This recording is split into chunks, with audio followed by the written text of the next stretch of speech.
Үй бүлөң, бир туугандарың бардыгы сени тынч коюшун кааласаң, тезирээк көбүрөөк акча тап. Тезирээк деген арам жолдордон урулап турулап эмес, сол жактан эмес, оң жактан адал жол менен ырыскы тап, акчаны тап. Качан аларды тынч коюшун кааласаң, акча менен камсыздап тур аларды. Эч качан бир туугандардан, ата энеден жардам алууну ойлобо, жардам берүүнү ойло. Качан сенин ойлоруң, ниетиң өзгөрө баштаса, урматтуу мекендешим, ошол учурда сенин көз карашың, ойлоруң өзгөрөт. Мен айтайын дегеним максат, бүгүн көз карашыңды өзгөрт, ойлоруңду өзгөрт. Болбосо болбойт. Бүгүн кыска жашоодо ар кимге жалынып, анын көзүнө карап, ага кошоматчы болуп, пакта коюп, жалынып, жалбарып, бирдеге күтпө. Аллах бар, сен башка пендесиге жалынасыңбы? Жардам сурайын деп бирөөгө барайын десең, ал дагы кул, Кудайдын кулу.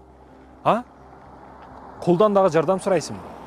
Андан көрө, урматтуу мекендешим, эмне болсо Алладан сура. Жалына турган Раббыбыз бар. Урматтуу мекендешим, бул маселеде ойлон, ойгон. Машалла, табаракалла. Бул жерлерди караңыз. Керемет айыл. Бул жерде тоолор, зоолор.